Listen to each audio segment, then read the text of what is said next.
will go down in history as the greatest demonstration for freedom in the history of our nation.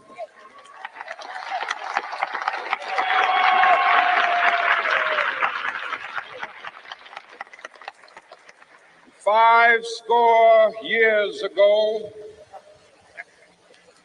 a great American in whose symbolic shadow we stand today signed the Emancipation Proclamation.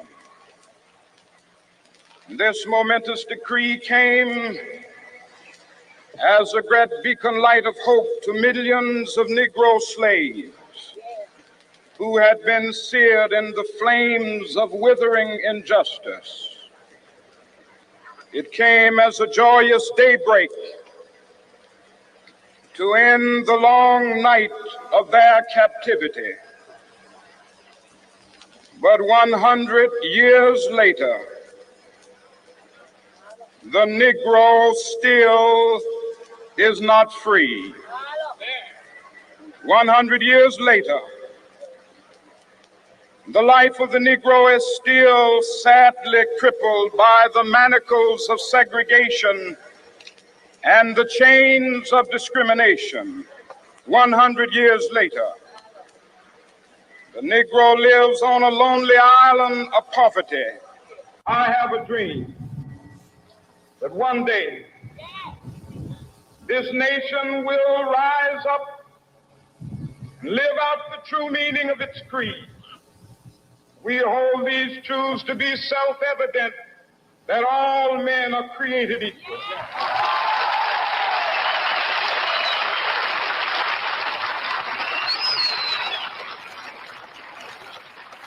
I have a dream that one day on the red hills of Georgia, the sons of former slaves and the sons of former slave owners will they be able to sit down together at the table of brotherhood. I have a dream that one day,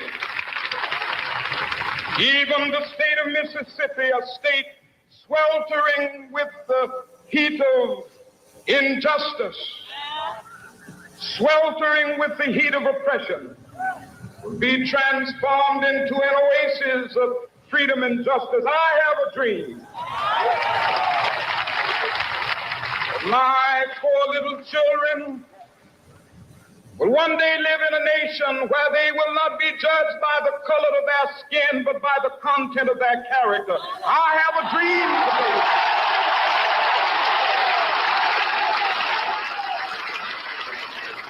I have a dream that one day down in Alabama, with its vicious racists, with its governor having his lips dripping with the words of interposition and nullification. One day right there in Alabama, little black boys and black girls will be able to join hands with little white boys and white girls as sisters and brothers. I have a dream today.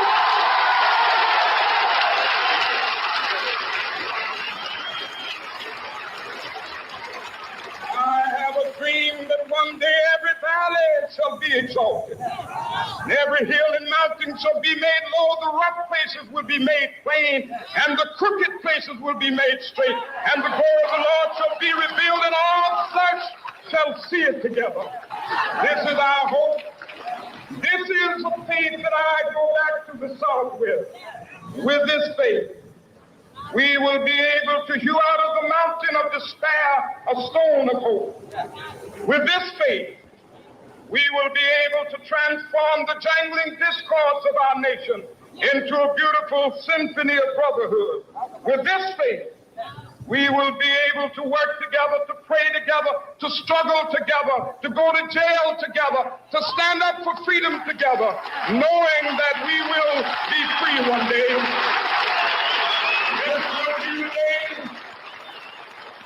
This will be the day when all of God's children will be able to sing with new meaning, my country tears of thee. Sweet land of liberty of thee I sing. Land where my fathers died, land of the pilgrim's pride. From every mountainside, Let freedom ring, and if America is to be a great nation, this must become true. And so let freedom ring from the prodigious hilltops of New Hampshire. Let freedom ring from the mighty mountains of New York. Let freedom ring from the heightening Alleghenies of Pennsylvania. Let freedom ring from the snow-capped Rockies of Colorado. Let freedom ring from the curvaceous slopes of California. But not only that, let freedom ring from Stone Mountain of Georgia. Let freedom ring from Lookout Mountain of Tennessee. Let freedom ring from every hill and molehill of Mississippi, from every mountainside. Let freedom ring, and when we allow freedom ring, when we let it ring from every village and every hamlet, from every state and every city, we will be able to speed up that day when all of God's children, black men and white men, Jews and Gentiles, Protestants and Catholics, will be able to join hands and sing in the words of the old Negro spiritual, free at last, free at last. Thank God Almighty, we are free at last.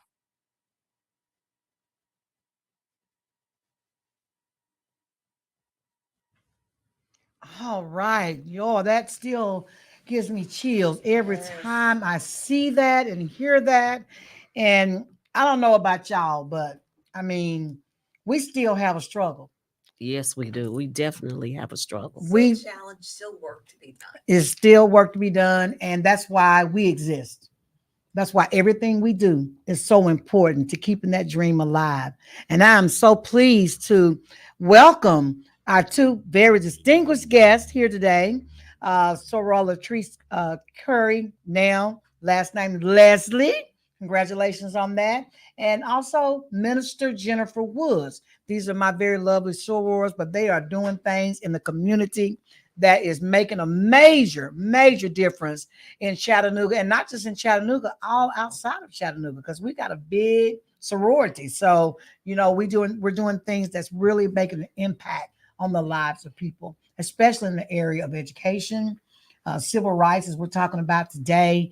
And so I'm very happy to have them on our show here at WPTP. So welcome. Thank you so very much. And we are glad to be here and to be representing Pi Omega chapter of Alpha Kappa Alpha Sorority Incorporated here in Chattanooga. Yeah. So before we get started, I just want to kind of give a little outline of what we're going to be talking about today. We're talking about voting, getting people out there registered to vote, and some of the legislative things that are going on that's going to impact us and our lives forevermore. And so the women's health issues that we have here, the disparities, we're going to talk about that because that's very important, that we have our rights and that we protect those rights. So we're going to cover that. And then, yeah, this is Martin Luther King holiday weekend, and we've got a lot of things going on. We've had a lot of things going on this past week, and we got a lot of things coming up, and we'll talk about some of those things too.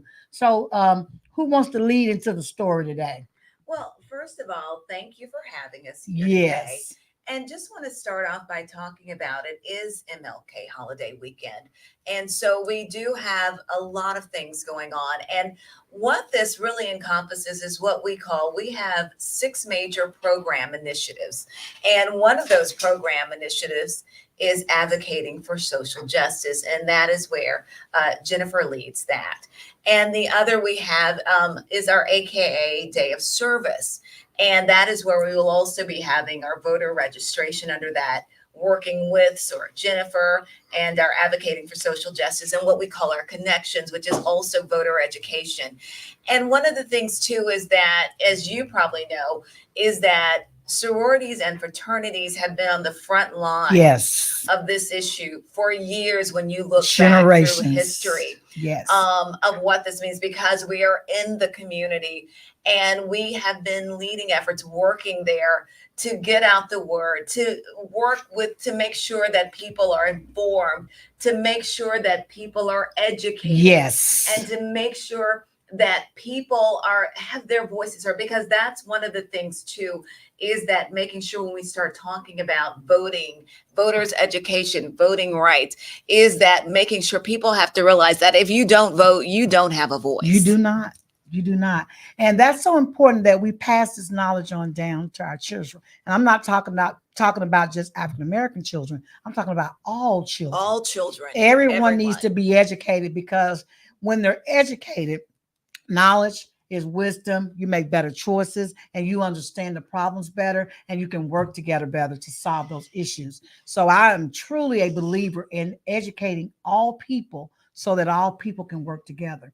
And so, Jennifer, talk to us about social justice and what you're doing in the sorority, and not just in the sorority, because you're having an impact not only locally, but statewide. So talk to us about what you got going on. Okay, thank you, first of all, for allowing us to come to talk to the public. One of the things that I would really, really want the people to understand when we talk about community is not just one group. Community is the entire city, the entire neighborhood, the entire county, the entire nation. And there are a lot of things that are going on in our communities that are not healthy. And by what I mean is healthy is that we're not actually being represented to the best level.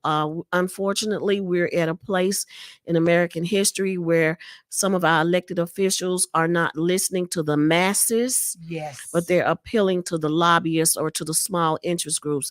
And this big shift came when we had Citizens United, when the federal Supreme Court and the federal government started allowing corporate organizations to have a voice in policy, political policy. It stifled the voices of the masses. One of the things that we don't talk about enough when we talk about voter education is the power of the dollar bill. The average citizen does not have millions or billions of dollars to put in the hands of legislators. And what happens when we don't donate to campaigns, or we don't get out and knock on doors and spread the word about voter education, voter information, policy provisions, issues around the electoral cycle, our voices are diminished. So that is the push of the social justice, the Advocacy for Social Justice Committee of Pi Omega chapter here in Chattanooga, and of Alpha Kappa Alpha Sorority Incorporated nationwide. We are losing our voice and our rights to vote so quickly by various states and local governments changing voter registration, voter education, voter impact laws, and they're doing it intentionally. A lot of people are saying, oh, that it's not intentional. It is intentional, because it's a power shift. If you look very closely at what's happening, I hate to say this, but we're on the verge of losing our democracy, because a lot of times we're being kept ignorant of the issues. Voter registration is one of the issues. If you look around nationwide, since the overturned, or since Congress failed to reestablish the Voting Rights Act that was passed under the President Johnson's administration, and it had to be reapproved every 25 years, different states have come up with laws to make it harder for people to vote. Right now in the state of Tennessee, last year, Alpha Kappa Alpha, along with some of our partnerships, people that organizations partner with, we actually registered over 1,200 first-time voters, mostly between the ages of 18 and 25. And that's one of the things too. And if I can jump in here, just looking at that age group. And one of the things I want to kind of piggyback on and talk about is that it is so important that we're getting out here and that we're educating people. And I want to stress that it's so important to realize that you all know that when we talk about educating people, making sure people are registered, making sure people are having a voice, we're not telling you who to vote for. We're not telling you which issues to vote for. And I think that we want to make sure that we're very clear on that. It's nonpartisan, but what we're saying is we just want to make sure that you have knowledge, that you have education, that you are equipped to make the decisions that are best for you. So I want to make sure that we're clear on that. And that's the key, to make the decisions that's best for you and your household, because if you don't know what's going on, if you don't know the hidden language that's embedded in a lot of the legislative policies, bills before they become bills, they have what they call pork. And what pork is you might have a legislative bill that says that all elementary school kids, grades 1st through 3rd grade, will get free lunch. And while it sounds good, on a legislative representative could add an amendment to it. And while they're debating the body of the new bill, they very seldom debate the amendments. They either say, I approve the amendments, shall we approve the amendments? And all it takes is one person to move to approve and a person to second. And then they go automatically, hearing no discussion, they go automatically to a voice vote. And the reason why I'm able to discuss this is because I'm probably one of the few people that I know of, that I have talked to, that sits before the TV every day, Tuesday through Thursday, and looks at what's happening at WTCI, on what's happening on the Tennessee state legislative floor, especially in the House of Representatives. It's a mess. It's a mess up there. And let me ask you, when you say amendments, what kind of things are they amending that would affect the body of the original proposed change or piece of legislation? It's all kinds of things. The amendments don't necessarily have to be related to the bill, the original language of the sponsors or co-sponsors. For example, the one I stated about free and reduced lunch from 1st through kindergarten through 3rd grade. So they could come up and say, okay, yeah, we'll give them free lunch, but we're going to reduce the amount of money that teachers get in what we used to call the I forgot the name of it, is BET. So when I was teaching, we used to get $200 a year for BET, the Better Education Improvement Act. And somebody can come up and say, well, if we're going to give them free lunch, let's reduce what we give the teachers to help them staff their classroom. And it could be, they can reduce it down to $1. And if somebody says, yeah, they get enough people to say, okay, I move, I second, let's debate it. They get enough people to have a floor strategy. And what a floor strategy does, it keeps those people that are opposed to a specific amendment from being able to gain the mic in order to be heard. So it cuts, and then somebody comes and cuts off debate. So it seems like the majority of the people are on the floor, the constituents are actually in favor of what the people are debating, when in reality, the oppositional voice has been shut down. And it's been going that way 2023. So I think that one of the things too is just kind of like, because a lot of times you hear this and people are thinking like, okay, that's a lot of information to take in. So for people who aren't going to follow every little thing, but what we are trying to say here is that, again, about voter education, to keep up about what issues are they covering, what are they voting on, are there, what changes are there, or possibly that could be made that could impact you and could impact your family. And then that is what we want you to be able to keep up with, this knowledge. And then you take that and make sure that you stay informed, so that you are voting for, again, what's best for you, what's best for your family, what's best for your community. And so those are the things that we are focused on as we continue to talk about advocating for social justice and all of these issues, the issues that are impacting our communities. And we're talking about, what are the issues that are impacting our community? We're talking about what is that? Crime, education, all of healthcare, all of these issues that are impacting, making sure that they're the economy, making sure that there are jobs, that when jobs come to town, that making sure that people in these inner city and our communities have an opportunity to make sure that they are employed and that they are able to take care of their families and make a living as well. And so one of the things to all of this, and we start talking about when you look at like what's behind crime in communities, well, it's a lack of education, it's a lack of jobs. I want to piggyback on that too, because a lot of times as people that live in the cities, in the metropolitan areas, we always focus on what's going on in our cities. But what we're not taking into consideration is Tennessee is not really a state with large cities as compared to other states. Tennessee is really a rural state. So 90% of what's happening that impacts the cities in Tennessee impacts the rural committees even more. And I'd like to give you an example of one. Okay, so here lately, we've heard a lot about the voucher bill. Right. Okay. Yes. Tell them about the vouchers bill. Okay, about, so I'm talking about the educational voucher bill that Governor Bill Lee recently had passed. And I'm going to say this is a strictly nonpartisan position that I'm taking. The original voucher bill was directed to two large cities because of the educational failure in Metro Nashville and Memphis, Shelby County, Memphis school system.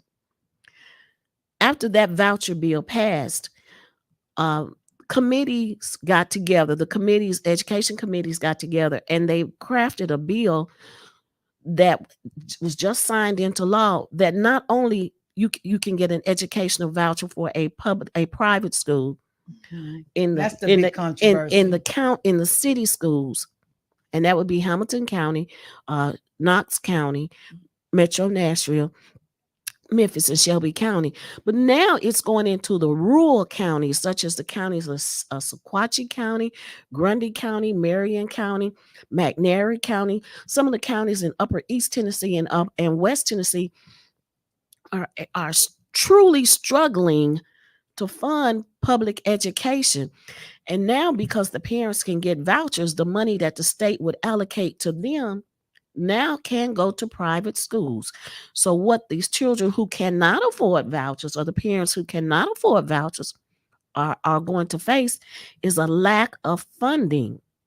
So it's creating an unequal education system, moving us back to the time when we were in education, back in the early 1900s. Right. Their public education was not as advanced as it is now. The more wealthy people were able to send their children to private schools, which gave them a leg up in society and created an unequal social equilibrium, was unbalanced, because the more educated you were, the higher the jobs opportunities were. Yes. So it created a permanent, semi-permanent second-class citizen. I think this is the perfect time for our marketing director to give the credentials of Minister Jennifer Woods, because she's speaking a lot about stuff, and that we want to make sure that the audience knows that she is credentialed to speak on these subject matters, because sometimes people say, well, what does she know? Where's she getting this information from? And it's important that you all understand the credentials that this lady sitting to my left, to your right, has, and why she can speak on these issues. Can we show that just a moment? It's in the post already. Okay, it's already in the post. Okay, great.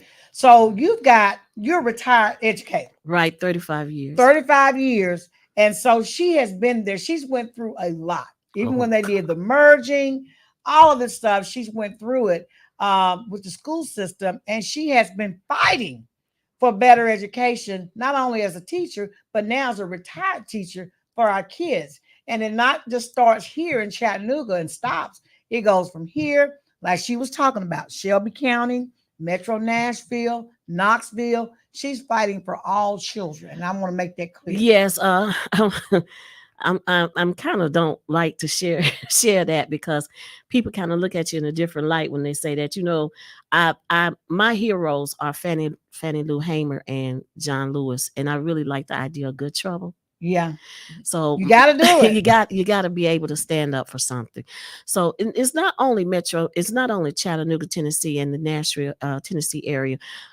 For years, I was vice chair of the National Education Association Peace and Justice Caucus, and we were a 1,000 membership organization within the National Education Association. Mm-hmm. And our focus was just that: peace and justice. Not just in the classroom or in the state of Tennessee or across the nation. We actually did have some impact on education on the World Congress of Education, Okay, worldwide. awesome. So this has been something. I look at it. Before I was doing it, and before I became ordained, I didn't understand what it was about. But I look at this as a God's calling, because Absolutely. I've been actually doing this ever since I was about 5. People look at me when I'm crazy when I say this. About 5 or 6 years old, my mom and dad introduced me to civil rights through the NAACP. Yes, and I want to say something right to that effect. When I was the president of the NAACP, and I called Sora Jennifer at 2 o'clock in the morning. 2 o'clock in the morning. Will you chair the education committee for the NAACP? It was without hesitation. And I want to thank you for being a wonderful chairwoman and all the things that you did. We fought, we won some battles. Some battles are still out there that, they still need to be fought. But the battles that we won were great battles. Yes, they were. And so I thank you for that. So she's been on the battlefield in the field of education for a long time. The experience before me. But I want to thank you for what you did while I was there. I want to thank you for giving me the opportunity to work with a great organization in order to do that. It's harder. People don't realize the value of being involved in organizations, grassroots organizations. Yes. One person can do a little, but a group can do tons. Yes. So if you're listening to this and you have the opportunity to get with a grassroots organization, I know a lot of times they call us and they want us to donate money and everything, but money is necessary in order for people to advance their agenda. So if you can't donate money, you can at least donate time. And I really would need to say that. And I think so. It's really important too, Jennifer, as you're talking about here and talking about grassroots organizations and collaboration. Yes. And just kind of bringing it back to what we're doing and what you're doing as advocating for social justice. And one of the main things that, I've always talked about is that that very thing is that you get more done. There's power in numbers. There and is. One of the things too, and just kind of working together and finding that common ground throughout the various organizations. And one of the things, some of the events and activities that we have coming up, all of them, as a matter of fact, we are partnering, we're collaborating with other organizations throughout this community to make sure that we are reaching a broader audience, to make sure that we are touching more people and having a bigger impact. And so that is what is so important, to make sure that we're doing that as we are, whether, whatever that topic is. And I know that that's Jennifer's passion there in talking about, especially when it comes to education and what's being done, and whether it's you through something in education, whether it's through something in voting and those activities. And one of the social justice, like one of the activities where we have that's coming up for voter registration coming up on MLK Day. Obviously, we are partnering with other organizations. We always do that, talking about whether it's the League of Women Voters, which they have such a wonderful reputation in this community. And it's an honor to work with them, and working with the NAACP, working with some of these other organizations. 100 Black women. 100 Black women, of course. And that is one of the things, again, because I always say that there are so many wonderful organizations in this community doing a lot of great work. And when we look at having a common goal of what we're doing, and we say that, okay, so we all have this goal where we're trying to make sure that we educate voters, whether we register voters, whether we get out and do this particular project. Well, if we bring our resources together and bring our all of our, our leaders and everything together and work together, and our members, and we get out there and we are able to reach so many more people and do so much more and have such a bigger impact and leave such a bigger footprint. And I think that that's one of the things that is so important, that we continue to do that. And so I want to remind people again, if you are not registered to vote, and we've talked about that, it is so important to make sure that you're registered to vote. You can do that. That was part of Dr. King's dream. And you can do that on the MLK holiday at the Kingdom Center. And so we will be holding voter registration there. And we are inviting you to please come down. It doesn't take long. And make sure that you are registered to vote. Let me jump in. I'm sorry. Let me jump in. We, on our website, WPTP 1001fm.com, It is easy just by clicking the button. I know our younger folk are now digitally savvy, Yes. and they don't too much like to drive around and go Yes. to the voters registration Yes. sites.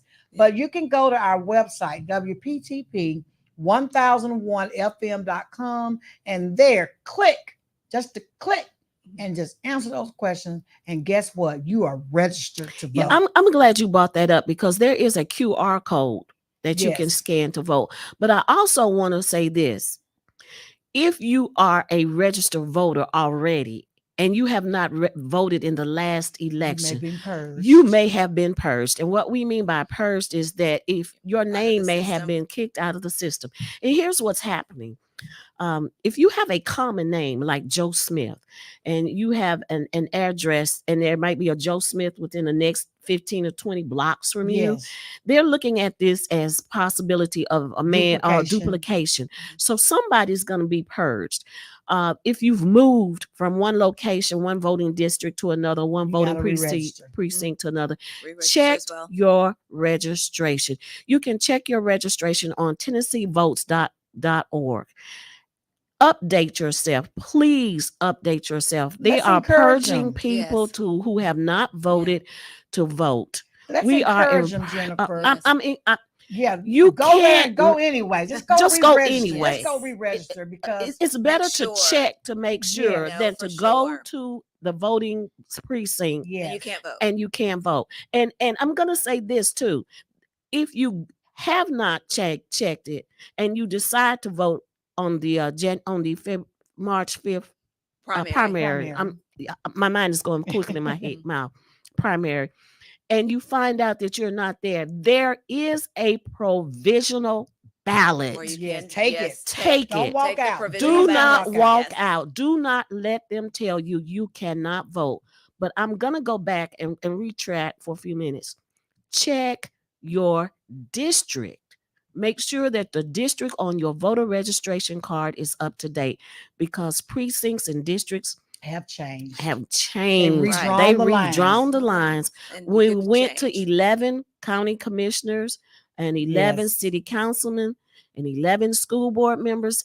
Everything has changed. It's shifted. So I did talk to the voters registration people down on Amicola.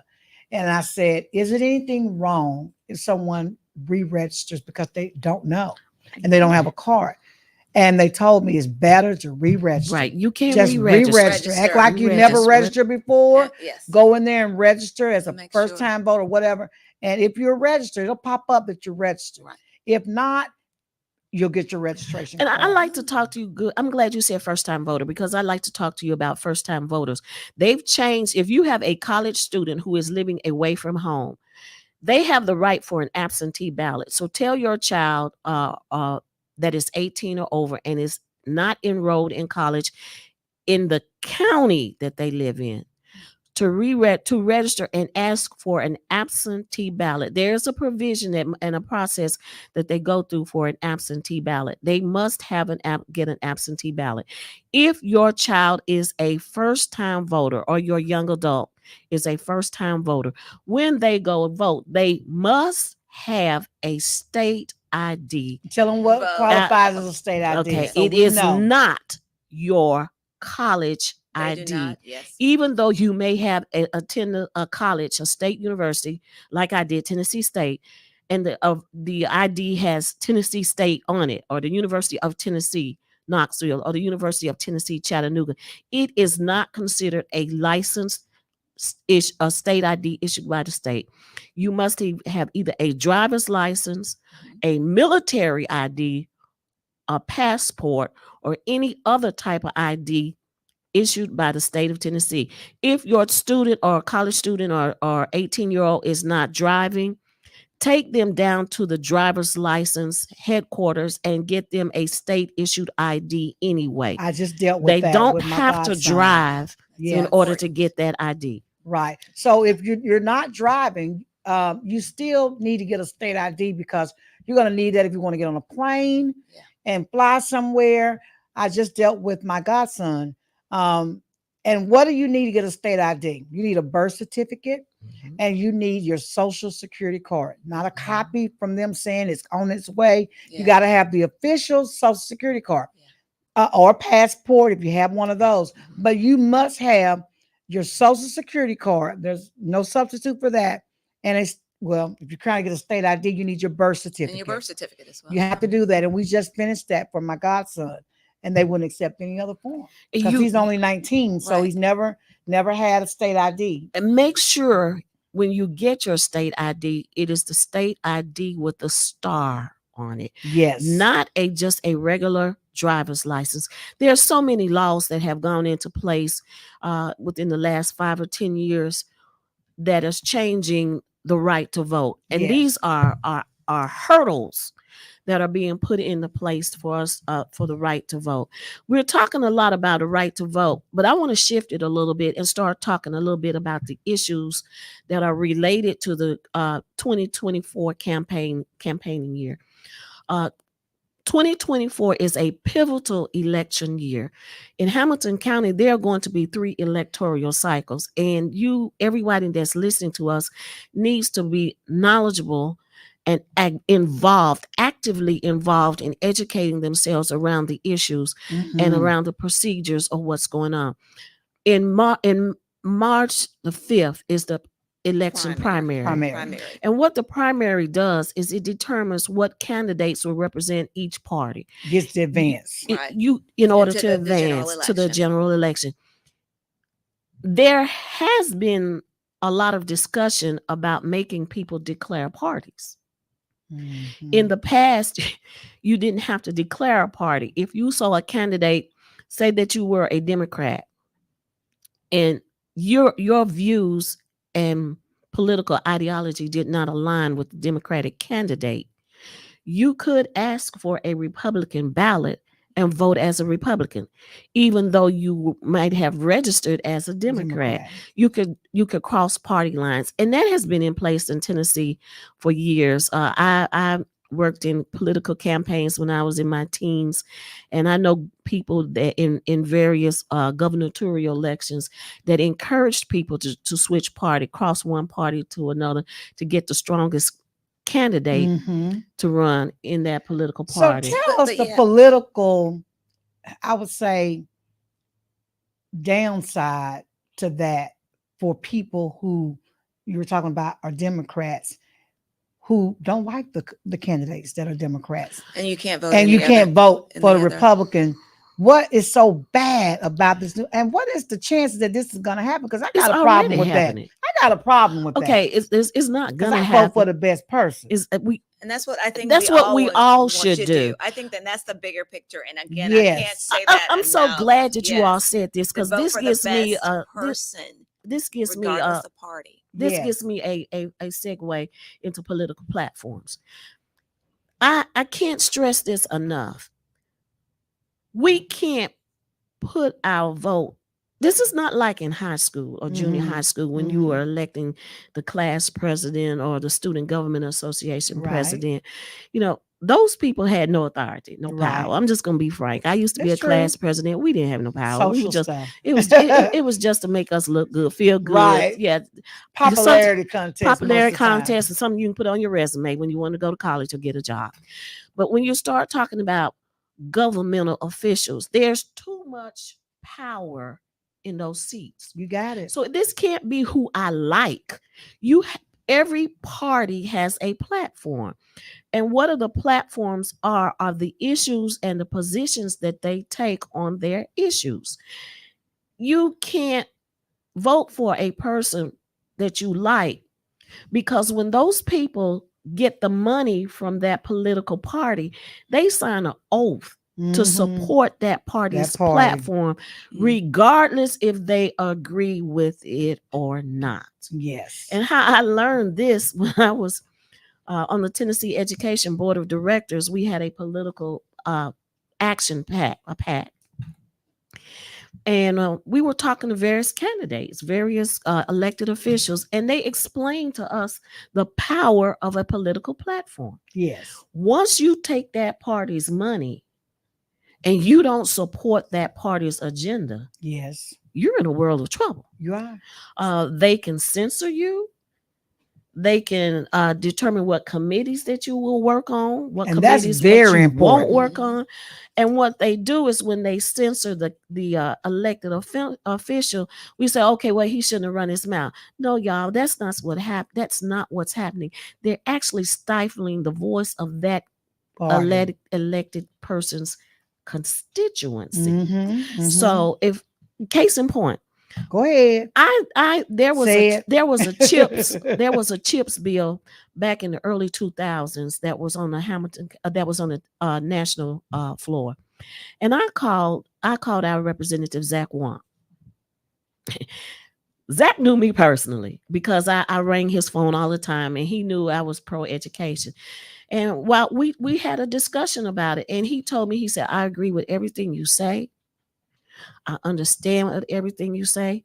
I am going to try to put an amendment on it, but I'm going to be for real. It may not pass. 9 times out of 10, it will not pass because it does not align with the party platform. Woo, Lord, did y'all hear what she said? So I think that also it goes back to when we look to talking back to education and what we're doing. So I think it's just what we're saying. It's just important regardless. Again, and I'm going to keep stressing this. Nonpartisan, regardless of where you stand on the issues. So learn about what are these platforms and the candidates. What do they stand for? What do they say they're going to do? What do they say they're going to do? What are the issues on this platform? What is it that impacts you the most? What are these issues that you care about? What are the issues that are going to make a difference for you, that are going to help or hurt you or hinder you? And so it is up to you to make sure that you're educated. And it's part of what we're doing. We're talking about, again, not so much, we don't need to educate you on what's on the platform. That's not our job to educate you on what's on the platform. It's our job to make sure that you know how to find out about what's on the platform and why, what is it that you care about. And so that is one of the things of when we start talking about what we do in a nonpartisan way as Alpha Kappa Alpha in our chapter of advocating for social justice and connections. So that's what we're talking about, that education level of it. What you do with the education and the knowledge is your business. Is up to you. It's up to you. And so that is what is so important to say. I want to piggyback on that because, a lot of times the people will say to me, well, where can I find a platform? Platform is public knowledge. You can Google if you're a Democrat, you can Google the Democratic National Platform. If you're a Republican, you can Google the Republican National Platform. If you're a Libertarian, you can Google that.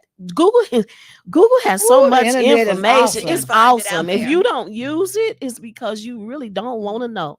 But it's out there.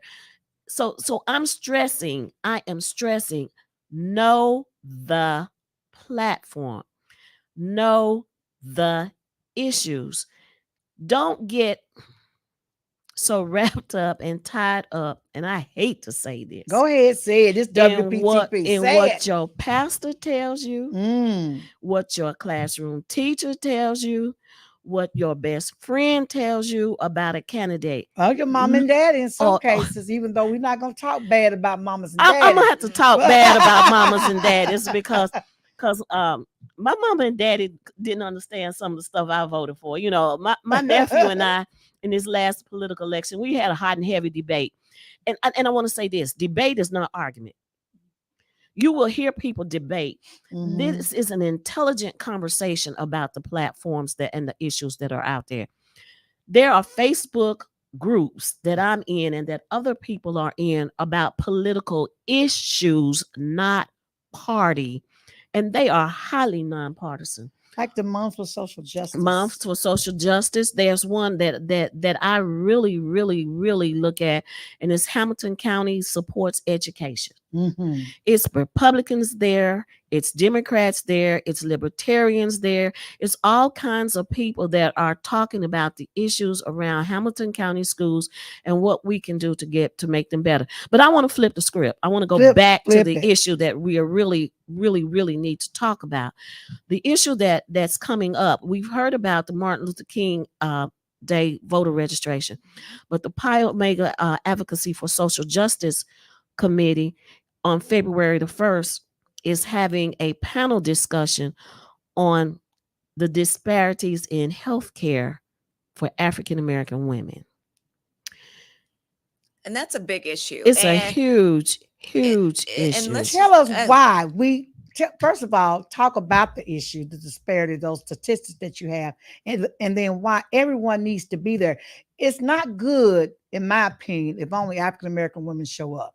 Everyone needs to show up so that they can do something about it. Let me say real we all quick, have power. Let me say something really quick, and that's really important. And I think that this event, and I'm going to let Jennifer talk about her event and what she's leading here, but this event, when you start talking about it, first of all, one of the things that I ask about is this is making sure this is something for all women. Definitely and all so women. For all women. And so, and one of the things too is that, again, it's what are these issues impacting women? And also, how are these issues impacting women? And how can you go out there, get this education, get this knowledge, and what can be done to improve the lives of women? And so I think that that is what's so important, because the goal of this is that I want women should walk away from this empowered with knowledge about how you're going to bring about change to make a difference in the healthcare of women. And as someone who's done, that's what I do, health reports as well. Yes, that's your niche right there. So we got a video that we're going to pull up that we're going to show next while you're talking. Can we get that video up, Michael? That's so important. So when we start talking about But Michael, before you start the video, I want to piggyback on a keyword.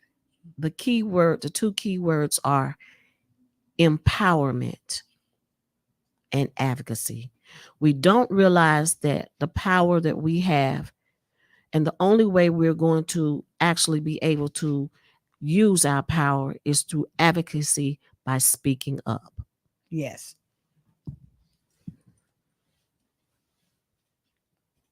All right, we got that video. And while he's getting that video pulled up, I want to pay a tribute to this man right here. If you can pull the screen up real big again for me. I like to show this. This is Reverend Al Sharpton. Do I have it right? Yeah. Reverend Al Sharpton. He is the man with the plan. And I want to say, Reverend Al Sharpton, we dedicated this portrait to you when you came to Chattanooga for the NAACP Ruby Hurley Award. And you couldn't take it back on the plane. And so this is coming to you, and I'll be calling your office and talking to you to ask you exactly where you want this portrait sent. But the artist that did this portrait is from Chattanooga, Jerry Allen, who did a magnificent job of this portrayal of Reverend Al Sharpton. He is an awesome man. And I heard him, I listen to him every day. And what I heard from him a couple of weeks ago was people say, well, what is all this marching all about? Well, it's not going to do this. It's not going to do that. You know, why are you all out taking to the streets and doing this, that, other? And he said, and you said it very eloquently here, it is the activism, the work that we do on the streets that get attention, advocacy, gets attention for everyone to say there's a problem. They're saying we got a problem. Well, let's talk to them. And then changes are made legislatively. So it's very important that we advocate, that we take to the streets and march, and all these things that we're doing to bring about a change in our community. So that I want to say to him, thank you for enlightening the world with that information. And thank you, Jennifer, for reiterating that on the show today, that advocacy is necessary to, first of all, bring an awareness that there's a problem. And then secondly, pull people together to make legislative changes on those issues. So we have it ready.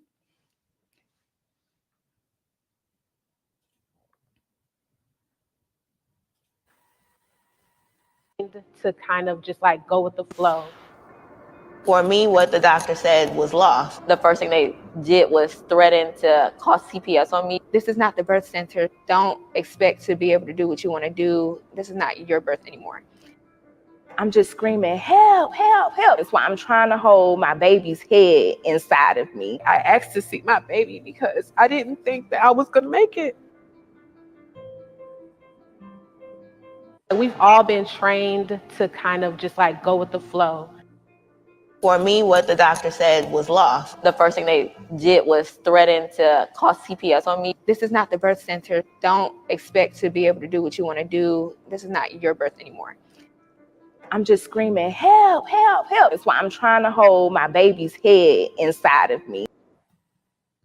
On February the 1st, 2024 at 5 p.m. to 7 p.m.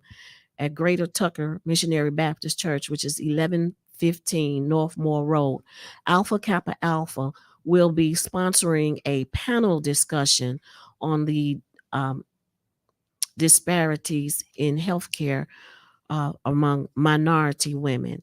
We're going to have some dynamite panelists.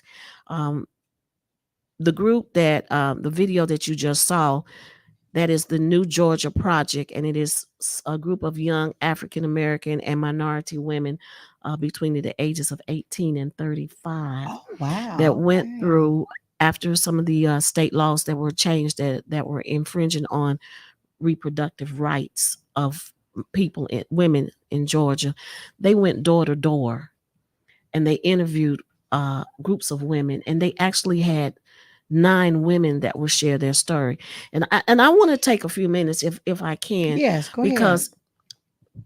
I have a personal testimony that I want to share about disparity in African American healthcare. This is my mother's story. My mother passed last year, 2022 Christmas Eve, but she had been struggling with heart problems, and she had pacemaker surgery. And then after she had a pacemaker surgery, they had this new medical invention called the Watchman.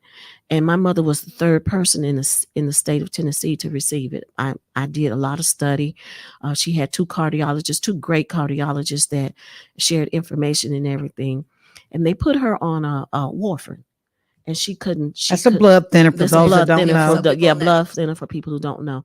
And she could not tolerate it. So it was causing her to have fainting spells. And I took her to a local hospital. I'm not going to call the hospital name because they know who they are. And she was there, and she had a hospitalist. I gave them all of my mother's healthcare information. And the biggest issue was my mother was diet-controlled diabetic. Mm-hmm. When I went in there one night to sit with her and I looked at her food, everything that I told them she was not supposed to have because of her medical condition was on her table. She coded. And y'all know when your mama's coding, it's not a good feeling. So you gonna act a fool. And I'm gonna tell you the truth. I lost it. I acted a staunch native nut. And afterwards, I had a soror that was there that calmed me down, who's in the medical field. And she explained to me very quietly that it was not the nurse's fault. It was the doctor's. So I apologized to the nurse. And in talking to the charge nurse, she gave me the doctor's information. Y'all, I called the doctor and I explained to him that this was 2017. My mom had lived with me every day for 2013. Had been through many, many, many medical hospital stays, serious hospital stays. One of them was an entire month. She had lost 145 pounds and was still on a metformin medication for her weight when she was 285 pounds. The doctors at the other hospital chewed me up one side and down the other. But when I took her to this hospital and told them about the medical condition she had, and I talked to the doctor, he told me I was practicing medicine without a license. Arrogance with ignorance. That was the wrong thing to tell me. Because that North Nashville girl came out. And that sailor vocabulary came out. And if you're a person of my church, please forgive me because God is not through with me yet. But it ended up with me advocating for my mother to the point that I called the headquarters of the hospital in another city reported the healthcare facility to the federal government because my mother was getting VA benefits. Right. And it ultimately, you all, the only way that my mother's healthcare changed was because my mother's brother was an anesthesiologist, and I turned her healthcare over to him in another city, in another state. And everything, anytime my mom blinked her eye, those people were jumping through the walls. What happens when we don't know how to advocate? That's so right. important. That's the question. So important. That's the whole point of this panelist, the panelist discussion. You all, it's not partisan. It is definitely personal. And it's so important. And one of the things too, and listening to this, that you hear Jennifer's personal story there and other women, one of the issues that, you know, we focus on in the sorority is Black maternal care, health care.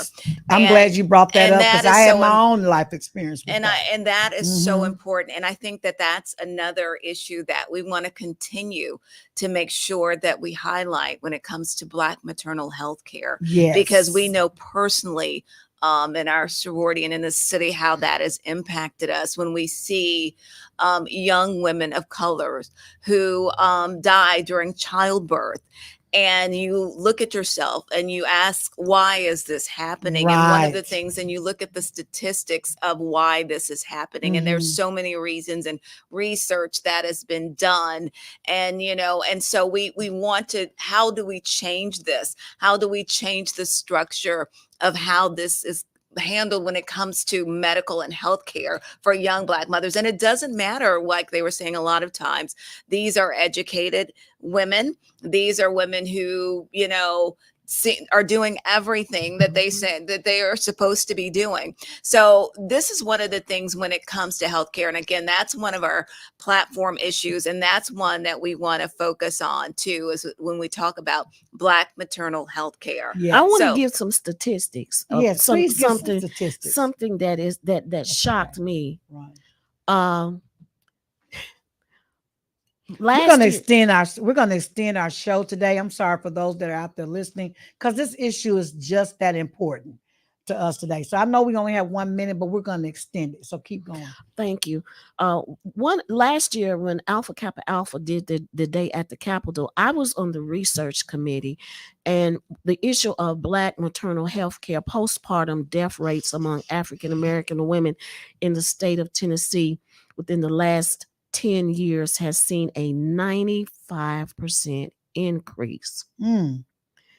95% increase. The region that is leading the state is West Tennessee, rural areas. So that's why it is imperative that we not look at this just as a big city or community issue. It is an urban area. Urban area. Thank you. That's the word I'm looking for. Urban. It is a statewide issue, but it's also a national issue. There are other states that are seeing an explosion in this. Ladies, I'm gonna get on my soap opera. If you are pregnant, prenatal care. It's important. You've got to engage a doctor, a quality doctor. Yes, you do. And don't accept less. Right. Do not accept less, because I'm going to tell you about that. And the reason why I'm going to tell you, you all know I have twins. It was triplets initially, and I lost one child. But one of the things I had to do was to have a cesarean with them because they were not turned through. So it was a high risk pregnancy. And they wanted to bring in an internal resident, not the real doctor, to do the surgery. And I insisted that the doctor that had been on my case be the one to do the surgery. And yes, they were born they were born July the 7th. I think it's July 7th, July 8th. But they had to wait because it was planned. So it wasn't like, oh, she's getting ready to go. It was a planned thing, but they didn't want to come in. They were on vacation. I said, I don't care. I want the doctor, the real doctor, to do my surgery because I'm a high risk and I've already lost one. So they were in different sacks. They were fraternal. They weren't maternal. Mm-hmm. And so I don't want to lose another baby. So you have to know when to advocate for yourself. And if you don't, get someone who's knowledgeable about your situation and let them help advocate with you. That is so important that you mentioned that very thing, because that was one of the pieces is talking there. And I talked to another local doctor who was actually in our sorority, and we talked about that, and we did a special piece on that. How do you make sure that your doctor is listening to you? Yes. And those are some of the things, again, if you are uncomfortable, then you make sure that, again, you have someone with you who will advocate for you. Like Jennifer said, she was there to advocate for her mother. They'll try to belittle you because they said, well, Dr. Woods, I was Dr. Woods then when I was having my twins. You should know better. You went to dental school and you know that they have to use students. You were a student and you worked on people. I said, yeah, but I wasn't working on pregnant women who were high risk having a baby. I was working on people's teeth. It's a different story. And I want to say this. So don't let people talk you down when you know you need quality I want to care. say this. There's nothing wrong with asking for a second, third, or fourth opinion. Yes. That was part of that piece. Yes. Exactly. So it is not only your life, but it is also the life of the baby that you're carrying. Absolutely. Absolutely. Take care of yourself, take the vitamins, eat right, exercise, do everything you possibly can. When I was growing up, the song used to be, the life you save may be your own. Yes. The life you save may also be your child's. On this back of this, the group, the video that you saw of the young women advocating, they are the New Georgia Project.org. You can find their video on Instagram. They did a documentary that I actually saw. I saw this on YouTube, but they also had this same documentary on PBS, Georgia Public Television. Oh, wow. Okay. The name of the group is the name of the project, is Meaningful Action for Maternity Advocacy Safety. That's what the MOMS acronym stands for. They will be here. Oh, wow. Give us that date again, because I want to make sure I'm there, and the time and the address. So, and we'll put that up on the screen. We'll keep this. You all know that this is recorded, so people will be able to go back and watch this video over and over. So give us the time, the place, and the location. Okay. The time is 5 p.m. to 7 p.m.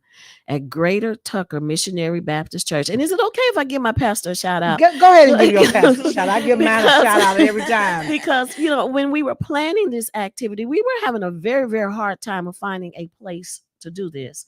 But Reverend Gary Hathaway, my pastor, he is a social activist in his ministry. Yes. So this is also going to be part of the Greater Tucker Outreach Ministry, because we're doing a lot. We're trying to do a lot to get into the community. We know that the church building is just that, a building. The real church is in the community. So he said, when I went to him, he said, oh yeah, you can have it. So this is February the 1st at Greater Tucker Missionary Baptist Church, 1115 North Moore Road, Chattanooga, Tennessee. And if you're not from Chattanooga, because we do have a secret guest that's going to moderate the panelist, who is a surprise guest, who is a well-known state advocate for healthcare, special advocate for healthcare. And if you miss this, I'm not going to say like they say in church, if you miss this, you miss a treat. I don't want this to be a treat, because treats are something that we like and we enjoy. If you miss this, you're going to miss a life-changing, life-empowering panel discussion. And will we be able to live stream it? Have you thought about trying to get it live stream or record it so we can upload it? I would love, I don't know how, but I would love to do it. Well, I'm going to put my people on the, I'm going to put them on the line here and say that we can work something out. WPTP would love to come and put this live stream so that our audience can and have privy to the information, because some people can't get there, they may not have heard about it. And at least if it's live stream, we can record it and they can see it here as many times as they want. I would love that. I could hug you. I could, Well, Yeah, and let's I could hope really that hug people you. will come out and We want take them to come part out, and- but you know, this is a yeah. big city now. Yeah, yeah. So we And want to so- make sure that if you can't get in, because you know, I'm one of those persons. If I see every parking lot filled when I pull up, I'm like, dang, I ain't got nowhere to park. It's too Oh, wait a minute. crowded. Wait. If you come to Tucker Baptist Church, you can't say it's not enough place to park because we got parking lots on both sides of the church. Okay, And we y'all. got parking lots in the back. Okay, and then can we use Brandon? Can we go on the record and say y'all went across the street and used the parking lot? I can't say that, but I will say this: this is on a Thursday, and Brainerd High School is not playing at Brainerd High School. Okay, y'all heard that. So if you need a space, if you need a space, there are plenty of spaces available, and if necessary, we can double park if we have to. But you got to turn out, and I want to say this. A lot of times when we talk about women's health care, we only think about women. Women's health care is not restricted to women because we are the vessel that repopulates. So if you are a man, if you are a son, if you are a father, if you are a grandfather, if you are a husband, or even you thinking that you want to be one of those categories, you need to come out. Because there may be a situation where, like I had with my mom, when she was not able to advocate for herself, you may have to advocate for your female loved one. Yes. Yeah, and I think that's a good point, because a lot of times we've heard this when we start talking about women's healthcare issues, that men care about women's healthcare issues. We had our own issue in our sorority when we lost one of our sorority members giving birth. Yes. And her husband, had to be there for his wife, and the things that they have to do or in support of women during these situations. Yes, y'all need to get educated too, men. And it's so important. So again, I think we just want to stress that we are, want people to come out, because again, this is a collaborative effort, and we're talking about women's health care. This is for all women in the community. And again, it is just talking about, in general, healthcare, no matter where you stand, just about your health. Your health. It's personal. It's nonpartisan, and just about your health, and educating yourself and making sure you're empowered to take care of yourself and live your best and healthiest life. Yes. And I'm going to say again, it's not partisan. It's personal. Yes. And you have children too that have babies. Oh, yeah. Your daughters and your sons that have children. And you need to understand for your grandbabies how to take care of the mothers of your grandchildren when they're carrying your grandbabies too. And you hear that saying that old people used to say, your health is your wealth. And that's so true. And when you think about that, and as someone has suffered a health emergency, that's so true. It really is. And so when you talk about that and this issue of healthcare and women, again, it is something, because women are the backbone in our communities, in our churches, and in so many other things. Yes. And women, we cannot do these things and be leaders if we're not taking care of ourselves. So let's make sure that we are empowered, we're educated, and we know how to do this when we want to talk about our health care. And so that is so important. Yes. And I want to, before we end the show today, I want to remind you all about MLK Day, which is Monday, but we have someone special coming to visit Chattanooga.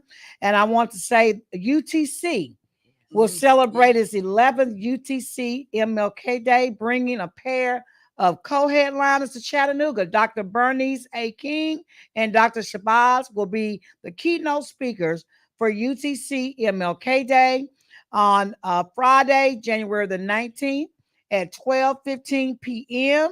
at the Soldiers and Sailors Memorial Auditorium. We want to thank them for bringing these amazing women. Y'all have got to be there. I got to try to figure out how I can change my schedule so that I can be there, because it's at 12:15 in the middle of the day. But I want to thank them for bringing these amazing women. And I think that the Vice Chancellor of Engagement, Stacy Lightfoot, shout out to you and your Student Government Association President, Kamara Teasley, for putting this program together.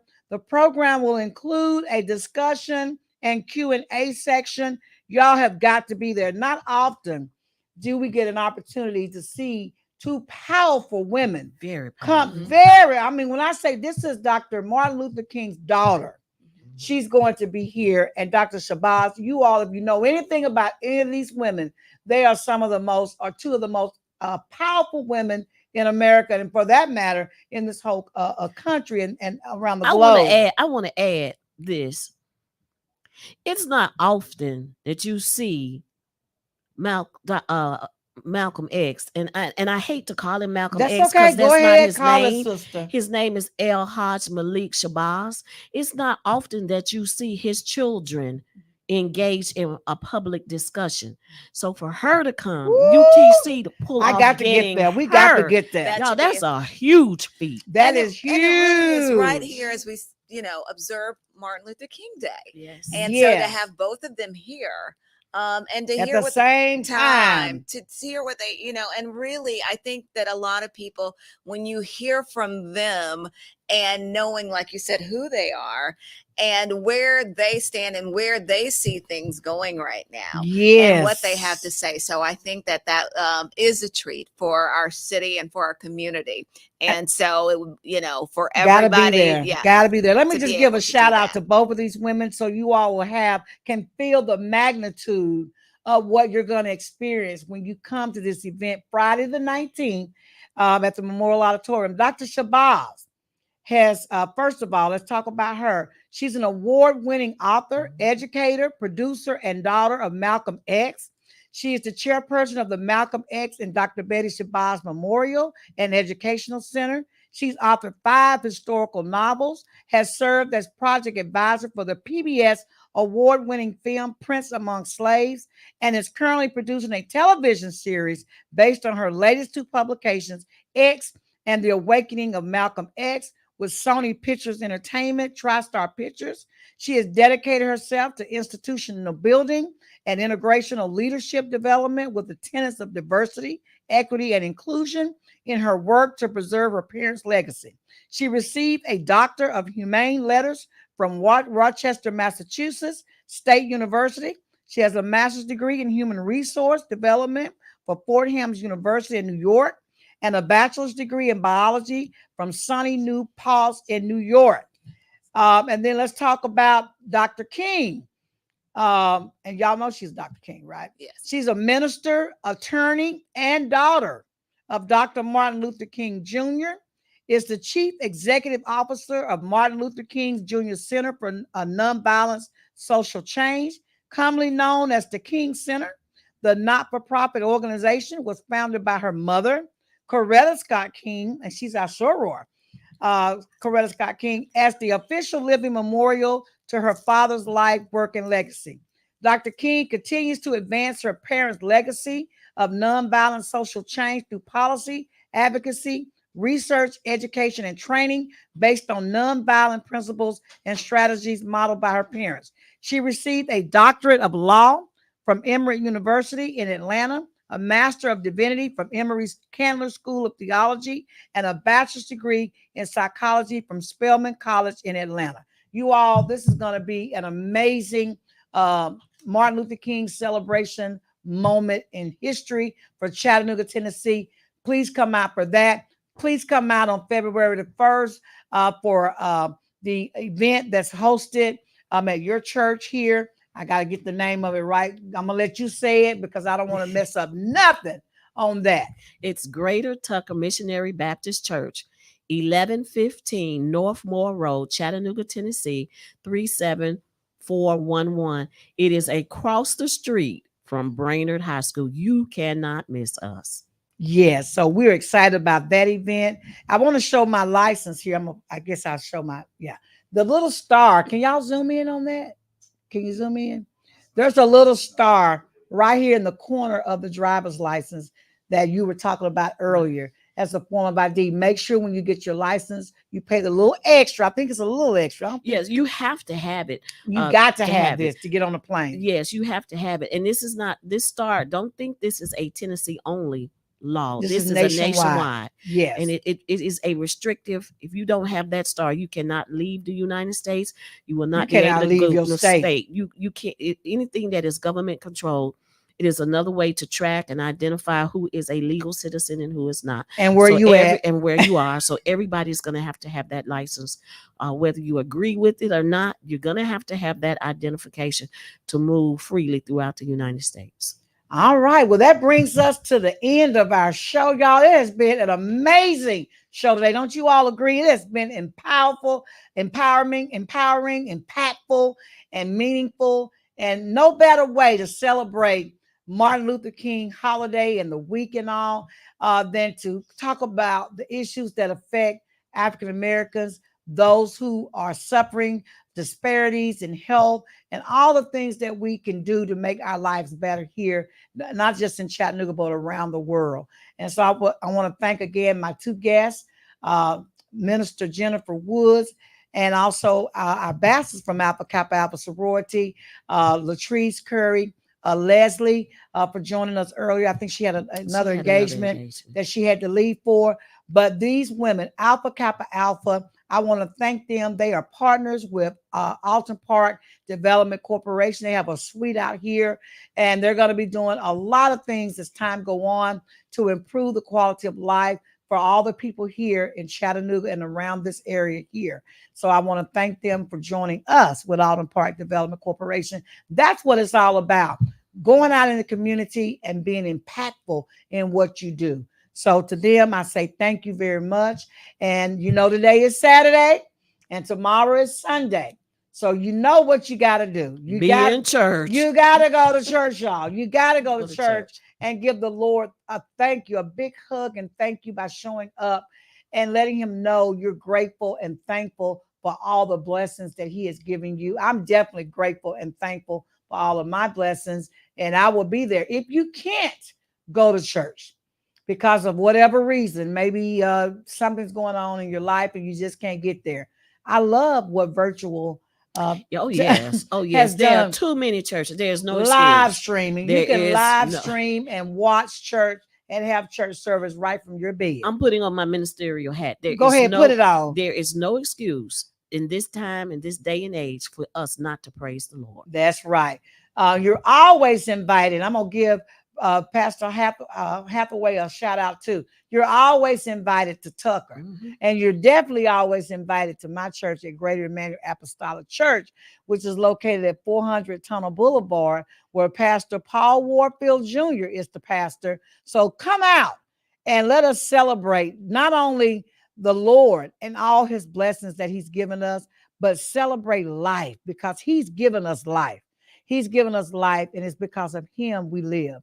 So go out and give him thanks and praise on tomorrow. And so I think that's it for the show today. Thank you for inviting us and giving us this medium in order to get the word out. Yes, you all have been educated today. You have been empowered and you've been enlightened. And so I thank my guests today for coming on to share what they have to share. And we will not let this be the last time. We will not let this be the last time. They're always invited on WPTP 100.1 radio station here in the heart of downtown Chattanooga. And until next Saturday, you all be blessed and go out and tell everyone that you love them, and hopefully they'll love you back. And if not, I love you. It ain't a darn thing you can do about it. And I'll see y'all next Saturday.